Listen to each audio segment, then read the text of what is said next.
stance and coming here tonight. This is Ruckus's 15th year.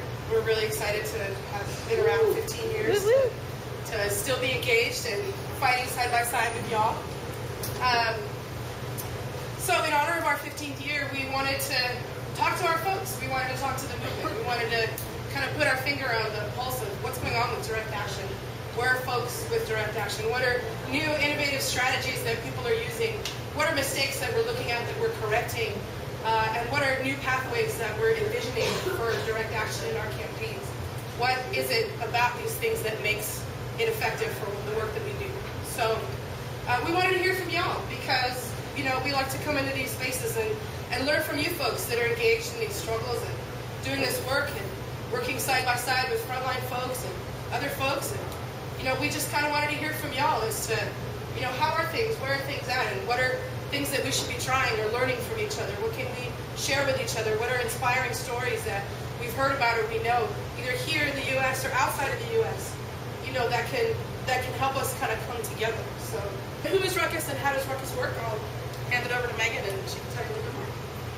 So in a nutshell, we provide the tools, training, and strategy that folks can use in order to utilize nonviolent direct action to win their struggles for environmental and social justice. We operate on a variety of levels, from local to national and somewhat international. And more than a 501c3, we are a network of mostly volunteers. Our network is the heart of Ruckus, and through this currently like 100 plus folks that are spread around the U.S. and a little bit into Canada, they're able to sort of dispatch when groups and communities call on us to help engage and get more training and support to utilize action for their campaigns. So we can work on various levels, from action consultation and brainstorming and just sort of helping folks think through their strategy, all the way up to you know, helping them prep for weeks, months, however long at a time to actually pull off actions on a high-tech level like climbing or technical blockades and occupations, to really creative actions in the streets and using different ways to get their messages out, and everything in between. So we are super blessed to have all these amazing individuals that are part of the network that largely volunteer their time. And these are great folks who have just been working, throwing down in the movement on a variety of issues in their own lives and in their own communities, and we're fortunate enough that they volunteer their labor and time for us to help support other communities that need it as well, who are calling on Ruckus specifically for support. We're going to have a very brief panel. We're going to speak for 5 to 7 minutes. We have Dominic from DC, Cesar speaking on behalf of Ruckus and lots of other things, and Sharon also speaking on behalf of Ruckus and some of the campaigns that we do nationally. And we have a few questions that we put to the speakers to prepare for tonight, and I'll share them with you. What are examples of effective, creative, and innovative action campaigns that are successfully building the movement for social change? How do we use more radical action in order to be more effective towards radical social change? And what's the relationship of risk to effectiveness in our campaigns? It's a big question within the movement these days, a big conversation that we're having. So I want to thank Ruckus for the invitation to be here tonight, and particularly a gentleman named Andrew Willis, who worked for several years with Organizing Neighborhood Equity. That's who we are. We are a community organizing group several blocks down the street here at 7th and S, and we organize around people's human rights to a housing, land, and income, and we just started a wellness campaign. To give you a little bit of history about 1DC and direct action, when we were a nonprofit called Mana CDC, we actually did a land occupation at 12th and U Street, which a lot of people didn't know about at the time. And we did that land occupation because the Public Welfare Foundation gave us land that they owned, but people in the neighborhood didn't want certain people to live on that land. So we actually occupied that land in protest of some of the new neighbors who were voicing their dismay with certain people living in the neighborhood. And we actually camped out on that land for about 7 days. And in that spirit, you know, last year, Nadine and Cesar helped us and supported us with training and creating a tent city at 7th and R Street. And the reason why we use direct action is because, to be straight with you, there's a couple things you need to understand about DC that people don't want to admit. DC is a soft city, you know, and DC doesn't understand the word radical. And not all of our 300 members are that radically conscious, but that's the direction we're headed in, because when you live in a city where 39,000 people get exported out in a 10-year decade, when you have 29,000 people on a housing waiting list, when you have 25% of the people in Ward 8 unemployed, something needs to happen in the city. You know, I don't know how some of you feel about that, but we feel like maybe something needs to happen, right? And it's not too short tap dancing down at the city council. So to just give you some more information, so we actually did that first land occupation in 2003. And we still consider ourselves inexperienced. So we're sort of here tonight because we want to align ourselves with people who can teach us more about direct action. So 7 years later, you know, we're connected with Ruckus, and we did that as part of the National Take Back the Land initiative. And some of the strategies we've used are office occupation, building takeover, and as I said, land, occupying land. But if you ask us what is needed, here's something that is needed. In our organization, we use a teaching tool called popular education, which means using the wisdom, knowledge, and giving other people. So we think that people of color need to be more radicalized in direct action, meaning that because a lot of us, like my family, almost everybody in my family, including me, been locked up. I actually got locked up in D.C. in front of my house because this cop told me, you don't live in that neighborhood, you can't live in that neighborhood. Not only did I live in the neighborhood, I actually owned the house in that neighborhood. So I quickly moved out of that neighborhood. And that neighborhood was Brooklyn, D.C. I got locked up literally. And people were shocked. I got handcuffed, right? And taken to jail in front of my own house. Okay? I was like, I live in the house, and I'm not going to let you put me off my own court. Okay? So that's why I believe in direct action in existence. But it's a culture that we need to build in people of color, because a lot of us, like me, have been locked up unjustly, so we're a little nervous about being arrested, about resistance, you know, because there's plenty of people who can tell you there's a big jump when you asking people to go to jail when actually they can't even walk down the street without getting locked up, okay? The second thing is that Janelle is here.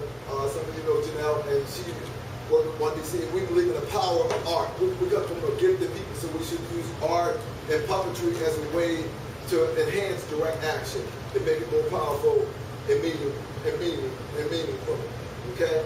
And the other thing I want to say about radical action is where 1DC says we're not just talking about anything amorphous, like we need to target particular people. Like we say right now, if you go down to city council, we have nobody representing us. So all those people need to be targeted for some kind of direct action. And we say that based on their policies. You look at their policies, institutions and corporations, you know. With this saying that you need to go hard or go home. You know? So join us. Some of the risks. So believe it or not, one of the things we think Ruckus needs to deal with, just being a person of color and taking direct action is a serious risk.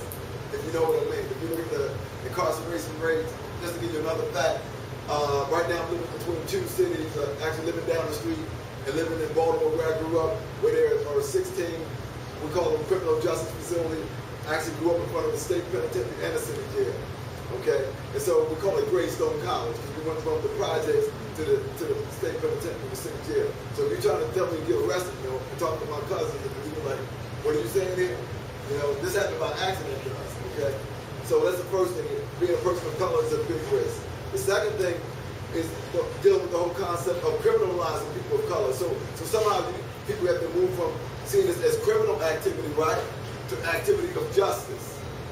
Okay, and that's a big jump for some people. Okay, the other impact is being a poor person and having limited resources and asking low-income people to put those resources, you know, at risk for you, right? You know, because you wake up every day, you're struggling with 2 or 3 jobs, and then, you know, if you resist and take hardcore direct action, there could be some, you know, workplace-related results in your okay? And the final thing, and this goes to 1DC, we told people we're straight about this. So, you know, a lot of people stopped funding us after their 10th, right? We lost some members, and also we lost some funding, but that's okay, you know. We have no problem with losing members. We have no problem with losing funding because we don't want the nonprofit industrial complex, especially Foundation, you can quote me on this because they know I feel this way. We don't want them controlling us because we're giving plenty of people their money back, even members, okay? Hi, my name is Cesar. I've been working with the Ruckus Society for about 9 or 10 years. And on the subject at hand, I would say, one example that I feel like I have of a successful campaign where we used creative direct action was part of a campaign that I know some of you are involved with, mountain top removal, which is the coal company's practice of blowing up the tops of mountains and scraping the coal out. In the process, it poisons water, and communities are getting sick, and landscapes are being destroyed. So I've been working with a few different organizations, including Rainforest Action Network, Ruckus, to a certain degree, and so we've used a lot of creative sort of actions, including putting up posters around the EPA to sort of like get their attention. But what we started noticing in our actions where we would go to the EPA and make a demand, usually to Lisa Jackson, and what we were noticing is that we'd go in prepared to risk arrest, and we would occupy, say, the lobby of the EPA, one of, they have a few different lobbies, and we'd do our action, we'd set up, and that one commander, what's his name? Yeah. There's this one police commander who sort of like prides himself in being like really in touch, sort of like knowing how activists work or whatever. And so what he does is when he shows up, he's like, he tries to basically outsmart folks. Yeah, Harold. So, yes, he shows up and he says, he convinces people like the EPA, the security, said, don't worry about these guys, I know how they work, just don't arrest them. That's what they want you to do, don't arrest them. So we were seeing action after action. We'd show up at the EPA, everyone's locked up, in chains, with their demand, with their banners and stuff. And, then we'd get word outside that the police are not arresting. So I'd say two things happen from there. For one, then every time the people support crowd outside, once we heard that they're not getting arrested, then all of a sudden this police line doesn't seem as important anymore. The police are saying, no, you can't be closer to the building than this sidewalk. It's like, well, they're handcuffed inside, disobeying police orders, and they're not going to get arrested. We heard they're not going to get arrested at all. So, we can immediately from there realize, okay, well, if they're not getting arrested and they're doing that, then why do we have to stand here? We can, march wherever we want, And so kind of, in the spot, sort of, move forward 2 feet. No, it was really just taking over the space. So, I think one thought is, how do we take information that we're seeing, in the spot, and how do we, not have pre-programmed ideas as to, how the action is going to take place, where we can, shift, learn from where we are.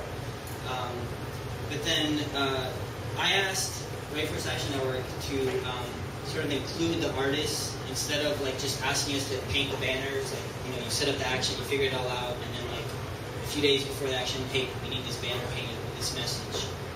I asked them, well, can you include the artists before you have an idea of what the action should be? And so we did some brainstorming, and what we thought of was let's have a big visual. And we know they're not going to arrest us. This has been happening time and time again. We can't go in there with the same assumptions that we had before. So the idea was then, all right, if we know they're not going to arrest us, then how can we hold that space and be as loud as possible, with our message? And so we came up with this idea to use tripods